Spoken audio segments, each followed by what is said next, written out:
On this week's installment of the Going Commando podcast, we break down everything from Washington's Week 1 victory over Jacksonville, get fans ready for Week 2 against the Lions in Detroit, do a roundtable of what's going on in the NFC East, and finish up with some more trivia. So stick around. Let's get this show started.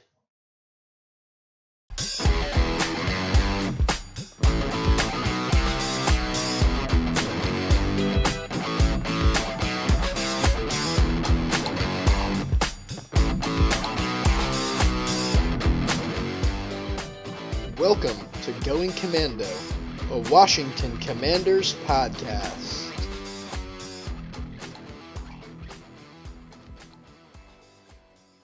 Hello and welcome to episode 3 of the Going Commando podcast. My name's Clark alongside my other co-host Chris and Tom.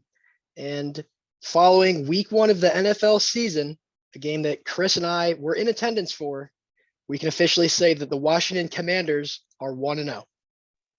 Yeah, I think when you look at the game last week, you see a lot of positives coming out of it. I think, this is the Carson Wentz experience. Everyone has been saying it.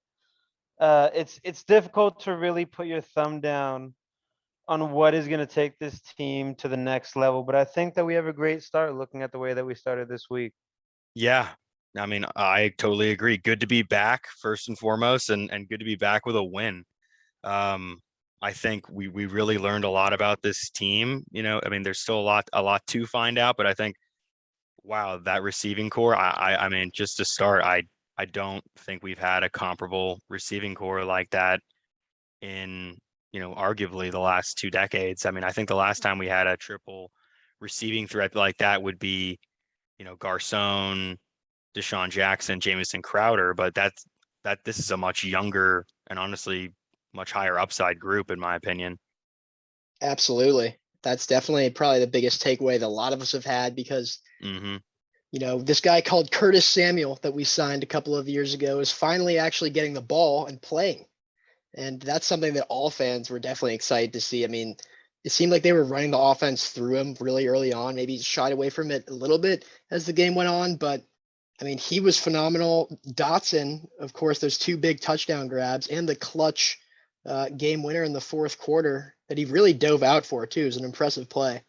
I would say probably going back to the 2015 kind of Kirk Cousins era with Garcon, Jackson, and Crowder. But, I mean, like you mentioned, these guys are young, and I definitely liked what I saw.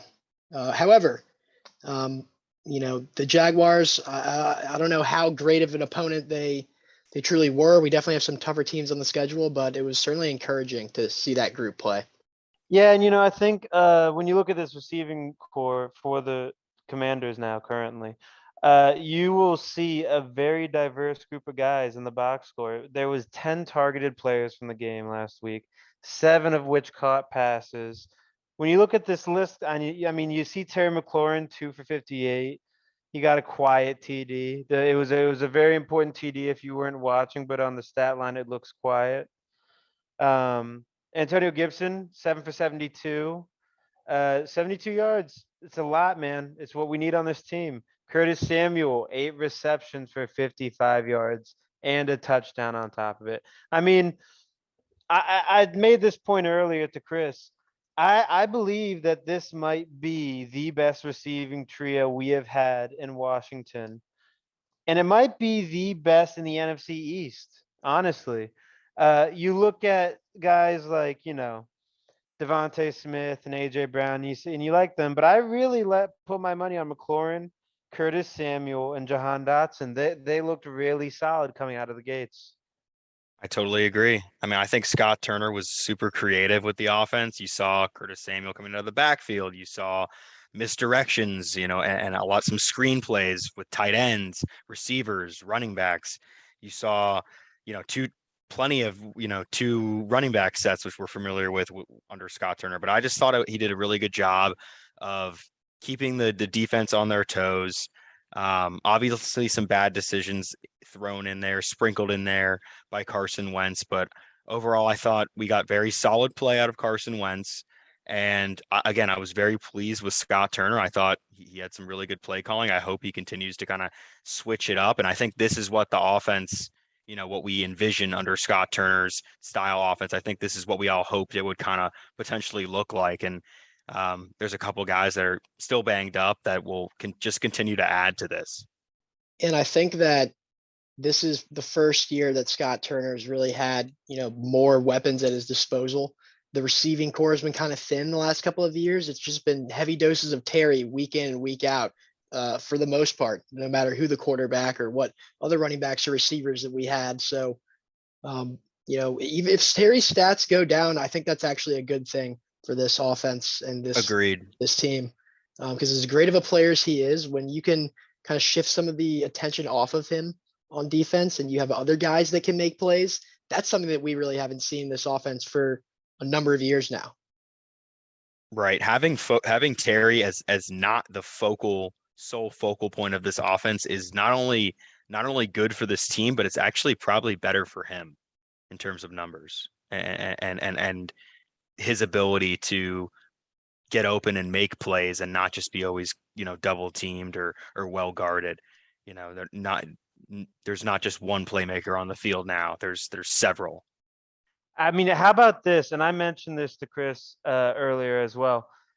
This might be the most interesting rushing threat we've had since Alfred Morris. I mean, honestly, when you consider the fact that it was, for the most part of that game, Gibson and Curtis Samuel rushing the ball.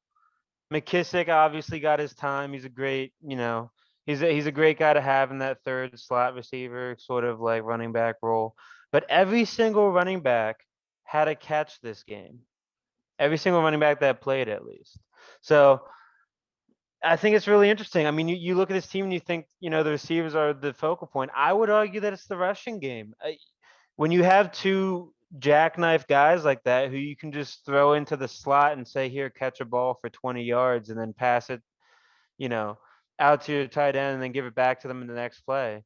That is a really big thing to have. I think it's a really important focal point for this team going on offensively.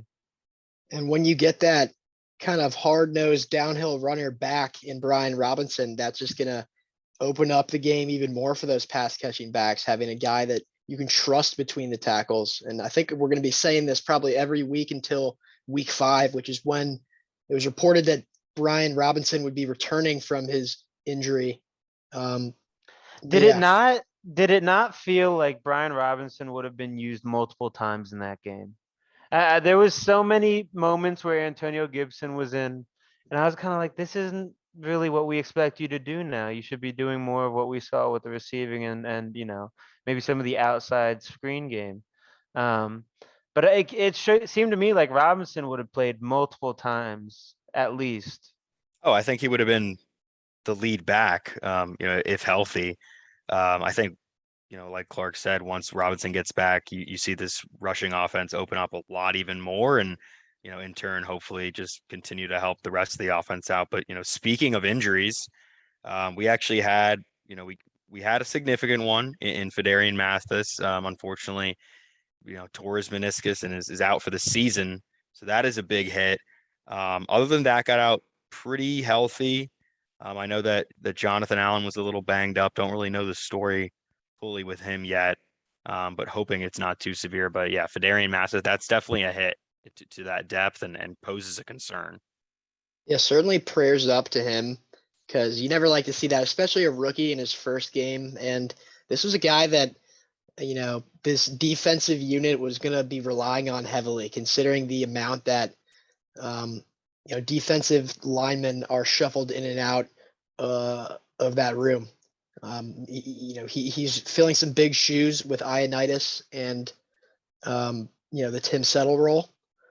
And, it's unfortunate to see him go down, but, I think there's some decent depth there. You've got Daniel Wise, played well in preseason. He's going to have to step up and kind of fill that role. Be interesting to see if he can. And then Allen, I think his injury wasn't too serious from what I understand. And, he looked back in that first game as well, had that nice sack early on.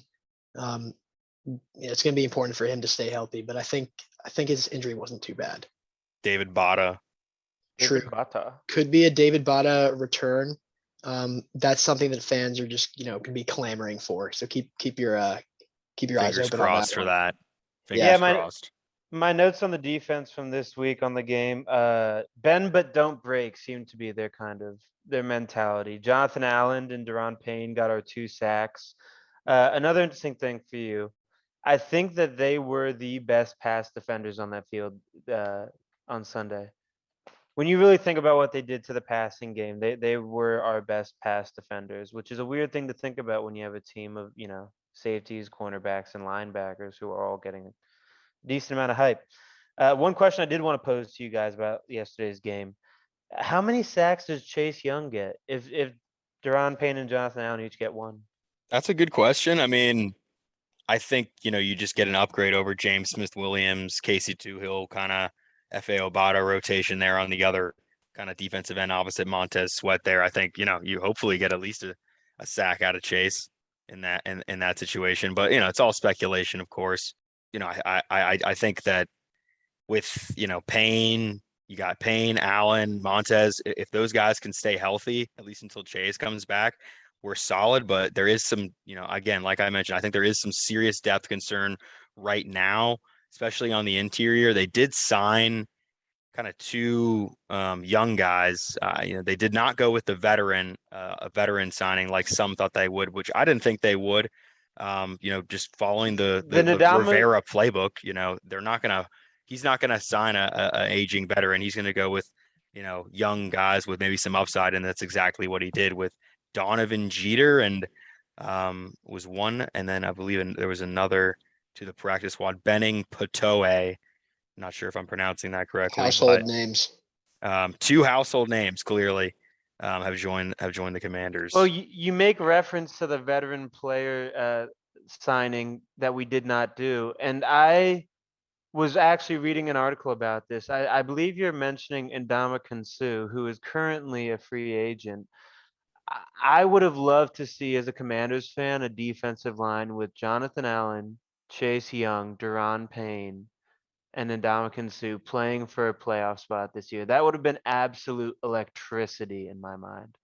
That would have been amazing. That's fun to think about, but knowing Ron, probably not realistic. But yeah, like you said, with the depth on this team, especially, on the outside, it's going to be good to have Chase Young back, especially in a lot of run stopping situations as well. Because one thing that I noticed from the game was, both Robinson and ETN, were having themselves a pretty good outing. ETN was pretty useful in the passing game for the Jaguars. He also averaged 11 yards a carry, and Robinson had 66 yards, 2 touchdowns. So that's something that I think if there's one thing to point out on defense that didn't go as well was maybe stopping the run. You mentioned the pass, the secondary and defending the pass. At times it was good. Forrest had some plays. He was the highest graded safety actually from Pro Football Focus in week 1. But one thing that I wasn't a big fan of, I still feel like it's just a lot of, like you preach it all the time, Tom, that zone blitz. I feel like we're driving back in that zone a lot. And at times I thought Trevor was doing a good job kind of finding the holes. I think that, well, first off, yeah, I thought Defoe played amazing. He was like something like the number 1 graded safety out of PFF. I mean, take that what you will. But he definitely played well, forced fumble, easy interception there at the end, but interception to seal the game nonetheless. I know he had several tackles and made some good plays as well. So super impressed with how he played. Back to just the Jags running backs. I thought, I agree with you completely. I thought Robinson played pretty well. Etienne played well. He had that one terrible drop though, that really that was just right on the goal line. Changed the game. Super easy touchdown. Could have easily changed the game for us. I was kind of telling Tom earlier when we were talking, this game, was kind of handed to us by the Jags. I thought we had our moments. We played well overall, but it was clear that this Jags team was not that great. We're going to face much tougher opponents this season. And, we can't be making some of the mistakes we made against some of these better teams. And that kind of goes back to probably what most people were talking about, especially in the kind of bulk of that third and fourth quarter. I mean, the 2 Carson Wentz interceptions, while he did make the throws down the stretch to win us that game, I mean, we watched this man throw an interception on back-to-back snaps, back-to-back offensive snaps, 2 interceptions. The second one was a great play made by Travon Walker, who did look really good as #1 pick in the draft last year. But, it's just costly turnovers like that against a better team could cost us down the stretch. No, I preached it last week before the game. I said that the running game is going to be the focus of this for the Jaguars. If they have a solid running game, they're going to keep it a close game. I didn't trust Trevor Lawrence very much. I thought he was inaccurate looking in preseason, and it carried over. I mean, shoot, that guy is what you think he is. He is a strong arm, a lot of talent, but he really just needs to put it all together mentally. As far as the runners go, James Robinson, I think, was really the guy they got to talk about here. I mean, that, 1 receiving touchdown, 1 rushing touchdown. Those were the only touchdowns for the Jaguars, I believe. And he played a huge role in this game. Travis Etienne, he's getting his sea legs. That was his first NFL game. He had injuries all of last season that held him out. And I think that when you look at that team, like you said, Clark, the first interception was absolutely that was Travon Walker making a play. Tyson Campbell ended up having the other interception of the game. He made a play too, but it was a bad look for Carson, man. So I don't know. I agree that they gave us this game, but we also freaking earned it. You can't stress Jahan Dotson's 2 touchdowns enough. That guy absolutely put on a show for us in his first game. I mean, he had 1 catch that might have been his greatest catch of the game, and it didn't count. Right. I mean, you guys were there. What was your thoughts on your experience during game day? Yeah, I mean, that guy has some great hands, man. I mean, just straight up, like that touchdown catch at the end was so smooth. I mean, diving out for it, you don't even see that too often in the NFL. It was really just a great play by the young player. Yeah, he looked great. No complaints. It was electric vibe at FedEx. Solid turnout. All No things considered, issues. when it Better comes than to you would have thought, FedEx. man. Better than you would have thought. Yeah, it wasn't full by any means, but it was a solid turnout. I liked what I saw on the field for the most part. Good to see Logan Thomas back out there as well, making some plays. I'm really happy we got him back, and he's already, having an impact on the field. That's been a nice surprise, to have him back, kind of maybe even ahead of schedule. I think we'd be talking about this game a little bit differently if we didn't win. We'd be looking at those 2 picks a little bit differently, obviously. But glad that we were able to, pull out the win. The fans, were loving it. It was electric energy. Even Snyder was even pulling out the fireworks a little bit at the end. There was still the classic FedEx hiccups here and there, but overall it was a good game. I hope to get to some more this season for sure. Yeah, at the end of the day, a win is a win, and the Commanders are officially tied for first in the NFC East. Of course, with 3 teams, all but the Cowboys winning. We might get to that a little bit later. And I would be remiss if we did not give a big shout out to Bobby McCain. Chris and I were both at a tailgate at a nearby parking facility. And as we're standing, we see a matte black Rolls Royce pull up with Florida tags, pull up, try to get into FedEx Field. Guy rolls down his window, flashes his team pass to the FedEx Field staff, and lo and behold, it's Bobby McCain rolling up to FedEx at about 10:30. We, said what's up. He waved at us, went into the field, and can't say I thought he had the best game ever. He was solid, but big shout out to Bobby McCain. Yeah, he had a pretty good game. Nothing spectacular, but that was awesome. Really unexpected, just came out of nowhere. But I was like, I think that's Bobby McCain, and it was, and he totally knew that we recognized him too. So that was cool. Yeah, That's awesome. He's a That's guy that awesome. might not get recognized a ton, Yeah, especially being a kind of a newer guy in town here. So yeah, that was super cool. And we were at FedEx before Bobby, so let it be known, the diehards were there in attendance. Absolutely, through this team, through thick and thin.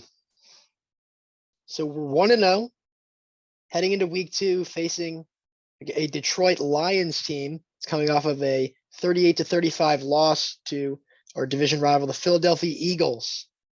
So just initially following that performance from them heading into week 2 in Detroit, Commanders are also not favored in this game. And I believe it's a crazy stat, something like the 24th game in a row, the Lions were not favored until this week. So just initial thoughts heading into week 2. Yeah, I think you look at last year, this is a fun fact for all you bettors out there. The Lions were number 1 against the spread in betting last year. They covered I think almost every single game, if not every game of the last season in terms of the spread. So yeah, I want to say they had like 10 games decided by single digits or something.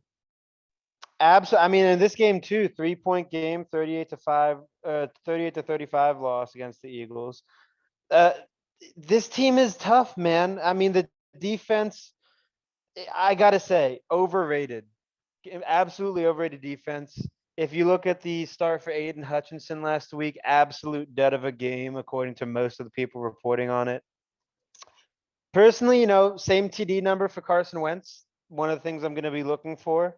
I hope that he's able to keep this sort of production up. I think that he absolutely has the guys around him to do it, and none of them are injured. So, let's keep it rolling here, guys. Constant pressure from the defense. My second note about this team. Absolutely important that we get to the quarterback without an issue. Jared Goff, 21 for 37, 215 yards, 2 TDs, 1 interception last week. Solid week. But I think if we can get on his tail a little bit, we drop that completion number down to maybe 19, 18. I think we pull out a win here.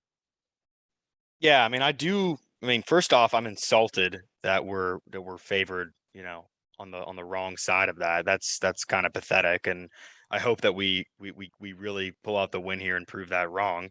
But I think you got to watch out for the Hard Knocks team here. I think that they got a good RB room. I like Swift. I like Jamal Williams. I think that that's a good 2-headed kind of monster right there that they have going. They both had a really good week 1s against the Eagles. It was a solid, impressive showing against a team that I think many thought were just going to blow them out. So I think we should definitely have our guard up. I mean, I don't think we should definitely nothing to be too cocky about coming off of that Jags win. If we keep winning, I'll continue to buy, $17 beers at FedEx. I do not care, but I just think that we need to be ready for a much tougher run game against this Detroit Lions team than we experienced against the Jags. The Lions are kind of like, America's sweetheart, following Hard Knocks, and everyone loves Dan Campbell. Everybody's rooting for him. Maybe it affected even how people view this team coming into this year. But they did play Philly tough, and they do have a few decent playmakers. As you're saying, Amon-Ra St. Brown is a receiver that I think is pretty underrated.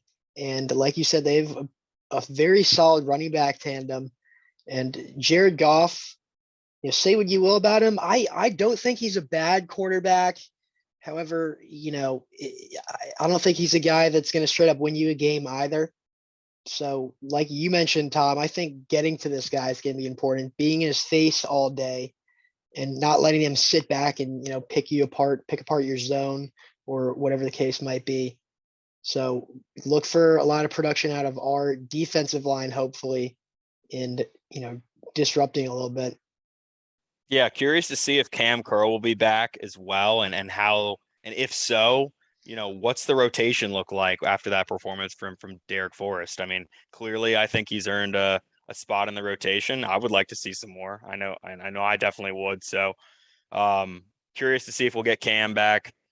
Curious to see, hopefully have Jonathan Allen back in the mix. I know Wes Schweitzer was also injured, so we really need as many guys back as we can get. Because I don't think this Detroit Lions team is something to kind of joke or take lightly going into. I think we really need a win. We 2-0. I mean, think about that. That'd be great. I think there's a statistic of, X amount of teams that are 2-0 make the playoffs. I mean, starting 2-0, of course, the best possible way you can start your season. And to be quite honest with you, I can't recall the last time that we've started 2-0. If it must have been a long time ago, because I feel like that's rare for this franchise. Yeah, I think when you look at the Commanders for this game, the key to the win here is going to be that ground game. If they can continue to take pressure off Carson Wentz's shoulder and his arm and whatever else that he has that throws those horrible interceptions, then I think that they can really win this game. I also believe in the Curtis Samuel, Antonio Gibson dual backfield for these Commanders. I cannot stress that enough, and I hope that you as fans will look forward to the experience. I certainly am. Maybe a heavy dose of Dax Milne as well, just to spice things up. Tom, what do you think? Well, this is a name that, listen, the dog was let out a bit. He had 4 kickoff returns for 44 yards and 2 punt returns for 22 yards. Great special teams work, man. He made people miss. He definitely had some running lanes open. There was a pass, and let me say this to you boys right now. If you ever think to hit my line with that, ooh, Dax Milne missed the catch. He did not miss the catch, okay? Carson Wentz overthrew the ball, clean and simple. I That was a love you, bad ball. Carson, but you did. Dax Hey, man. Milne, with that ball in the right spot, has a catch and a bunch of yards on the stat sheet. So I don't know. You tell me, is this guy not a dog? Hey, man, you know what they say? If it touches your hands, you got to pull it in. So, no disrespect to Dax Milne, though. I mean, it's definitely proven to have the dog in him. But anyways, back to this, Lions game. But yeah, hopefully he can, maybe provide a little bit of a spark. He was not bad as a kick return. I wasn't wowed by him in the first game. I think there was certainly a couple of plays where he, fair caught the ball, and had a little bit of room to run. That is something that we didn't really have. I feel like we didn't really start any drives with great field position against Jacksonville, and maybe a little bit of a boost in special teams hopefully could help that. But Yeah, I think it'll be great once we have Antonio Gibson back there returning kicks. is Once we that the get B-Rob plan? back. Once Is we get that B-Rob back, I mark my words. I think that's what's going to happen. I think you get B-Rob back, and I think you see Antonio Gibson back there to try and be a dynamic returner. Because I don't know if we really have that in Dax Milne. Again, no disrespect to Dax Milne. I love me some Dax Milne, but I don't know if he's got, as much of a weapon type ability as Antonio Gibson, So I would like to see that. I also would like to see some more Cam Sims involvement in this offense. facts? For all you Cam Sims heads out there, let's get our boy some touches. Let's get him some TDs. He's more than capable of it, as we know. So we'd love to see him in this Lions game as well. I will push you over the broken barrier into the poop pipes of FedEx Field if you ever tell me that we do not need to have Dax Milne on the field again. I promise He you. can still return punts, By, man. I I like him promise at punt you by returner. the end of this week, he will have 2 catches. That would be great. I still think I like him at punt returner because I think he's good at just catching the ball and getting upfield and getting the yardage, not dancing around and hesitating. But I think you need someone a little bit more dynamic at kickoff return. And looking around the NFC East as well, I mean, not necessarily the outcomes we all expected. I think we all expected maybe 3 1-0 teams, after the weekend was said and done, but not necessarily the ones that ended up being. The New York Giants defeating the Tennessee Titans was certainly just not something anybody was expecting. And people forget that Titans team was the number 1 seed in the AFC last year.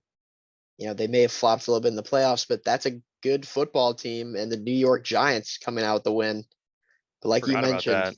yeah, and they it was, they won on a missed field goal. Fat Randy missed the kick, kind of, gave them that one. But 1-0 is 1-0. And a lot of crazy finishes like that in the NFL this week as well. Can't forget Fat Randy.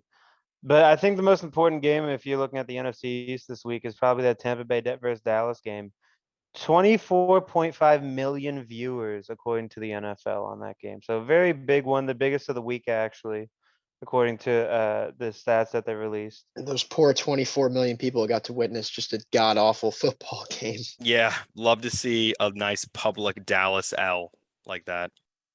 You know, I think what Jerry Jones really needs is a time machine and about 2 pallets of cocaine, and just put those 90s guys back out on the field this year. That is exactly what he needs to win himself a Super Bowl this year. Dak Prescott going down with a thumb injury, that's gonna be pretty big. We all, also fun fact for you, I should have brought this up earlier. When we did our record prediction at the first episode, the beginning of this year, we all had this week 4 Cowboys team as a loss. We will now be facing a backup in week 4. So big news, really big news if you're a Commanders fan. I mean, the fact that we see them week 4, Dak Prescott's expected to be out. I think they said 6 to 8 weeks or so. And even if he rushes back from that, like we saw Russell Wilson do, Russell Wilson was out for, I believe, 3 or 4 games with kind of a similar injury last year. I don't think there's any way that he's healthy when we go to Dallas in week 4.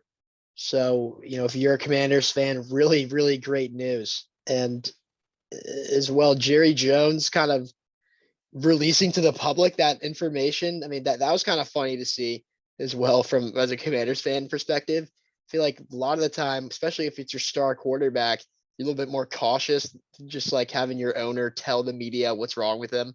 But Jerry, I mean, Jerry didn't That's seem to Jerry. care. Just that's Jerry will be Jerry. Just kind of That's drops Jerry that for you. news on him.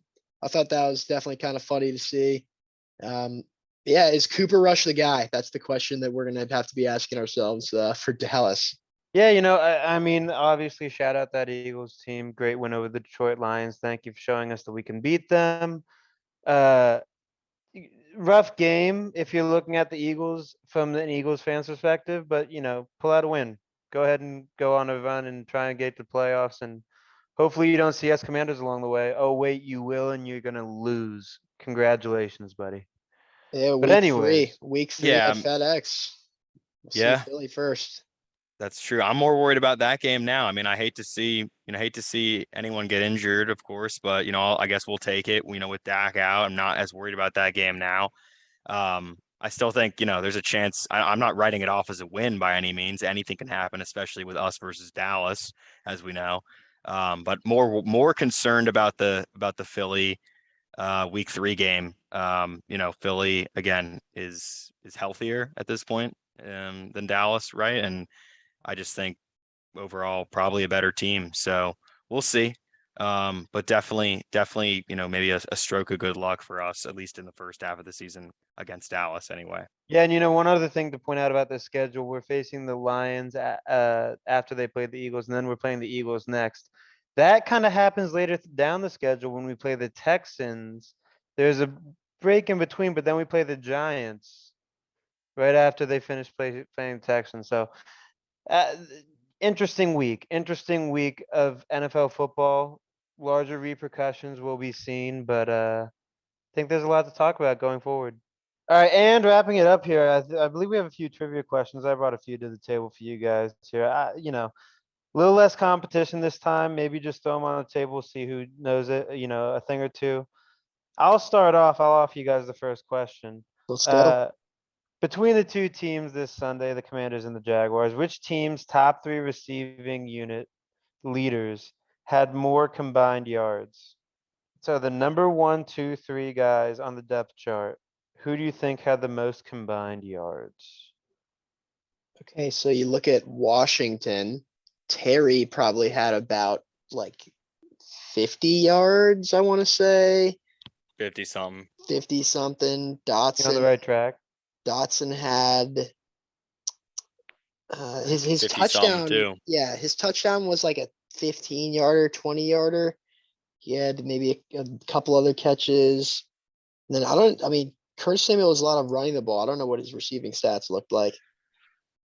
I know Zay Jones had like 60 something yards for them. I don't know how much Christian Kirk had, and I don't know about Marvin Jones exactly. Christian Kirk did have the one deep pass that set him up in the red zone. I feel like this has got to be a trick question, so I'm gonna say the Jags actually was higher. That is correct, actually. you Combined go. 220 yards for the Jags, 113 for the Commanders. Where the difference is shown though, 0 TDs among those three Jaguars receivers, 4 among the 3 listed Yeah, for the plus Commanders. we were getting our other guys involved in our passing game pretty well as well, I'd say. Yeah, that's, it's important, man. It's important to have that sort of deep team where you can go to different guys if you need to. All right, the second Absolutely. question I have for you boys here. Since 2002, we have had 4 head coaches who have spent their entire career coaching for us in the NFL, the entire NFL career coaching for us. Can you name 2? So this is guys that started their NFL coaching career with us and never left. That's what you're saying? Guys that for their entirety of time in the NFL, their Well, one entire is head Jay coaching Gruden. experience. One Correct. is One Jay is Jay Gruden. Gruden. Can you Oh, give me head coaches, head coaches. Yes, head coaches spent their entire time in the NFL with the Commanders. Good old Jimmy One is Zorn. Jay Gotta be. Gruden. Jim Zorn. That is I I think like that. there's a third in there that I think we're There's forgetting. 4. There's 4. I don't think you'd be able to you name did the say other 4. You're 2. right. Since Bill 2002. Callahan, I'm gonna say as one. Mm, No. he was doesn't the count? coach. He was the coach He of was like the interim. Raiders a long But he time was. ago, I think. Oh, was he? Okay, I was gonna say Yes. because he was promoted to interim head coach. Remember from line coach? Yep. I Yep. Yep. didn't know Yep. that he was a head coach before Yeah, I though. think So it was his first job in a while, I think. Ah, the okay. So guys you're yeah. missing here, one is a big name in the history. The other one was drafted by the Commanders. That is giving my hint to you on both of those guys. If you want to continue to try, otherwise I can give you the names. Well, does Gibbs count? Because Gibbs does count. Second yeah. stint, Second stint. But 2004 to still with the same 2007, franchise. but with the same franchise. That is the That Yeah. is kicker. good. Yeah, that does count. I mean, you wouldn't think of it though, because there was a big gap in Yeah, between. But yeah, that was a little wrench in the system. There's one more. He That was is. actually drafted by the formerly Redskins franchise. Hmm. Another hint I will give you, coached later at South Carolina with Jadeveon Clowney and DJ Swearinger. Steve Spurrier. Correct. Steve I did not. Spurrier I did not spent know his he entire played for NFL us. career. Hmm. He was drafted by us, if I'm not mistaken. He might have been drafted and then traded to us. I also would have thought that he would have coached somewhere else, but I guess not. He went back to college immediately. He wanted to go back to the SEC from what I've heard. So That was a good yeah, one. interesting names, some interesting names in there. I wasn't sure if you guys would get Jim Zorn, Steve Spurrier, probably a hard one. Joe Gibbs, definitely a hard one. Jay Gruden, kind of the guy that you should think I of. mean, real diehard fans remember the Jim Zorn Spurrier, era. he was looks like he was the Niners, drafted by the Niners, but Niners. still was a coach. Yeah. Anyways, the final question for you guys. Can you name 5 all-time sacks leaders for the Commanders following this Jonathan Allen, Deron Payne sack fest that we had last weekend? Oh, we would certainly Kerrigan. be remiss. Yeah, Kerrigan, obviously, but me and Chris, Coach Kerrigan. our dad's a big Dexter Manley fan. Mm-hmm. Got a Dexter Absolutely. Manley jersey. Kerrigan and Manley, 1 and 2. Can you name 3 more? I Is think Charles. Arakpo on there? Arakpo is 6. That Is is he really? Ah, I'm gonna Arakpo he say is was up there. Charles Mann is the other Charles one that was Mann. there for a long time. That is number 4? 3. That Ah, makes okay. you 4. That makes you 4 for 4 on guesses. 1 more, any guesses? Hmm. 1 hint, 2 Um, hints. One is a current guy. Another one came from a team to finish out his career here.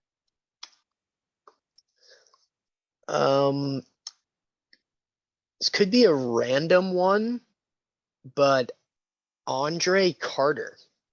Is he on Andre there? Carter is indeed on there. The one I Really? was trying to point you That's a good to, guess. the one I was trying to point you to, Bruce Smith. Bruce Smith Huh. is 9th Really? all How many Would not time. have sacks? guessed How many that. sacks did he have for us? 29 in 61 games. I mean, that's not that bad. Pretty damn good. That's not very bad at good. all. I mean, he was finishing out his career towards the end of his years. He had gone through the Buffalo, washer and dryer. So The current guy, number 10, Jonathan Allen.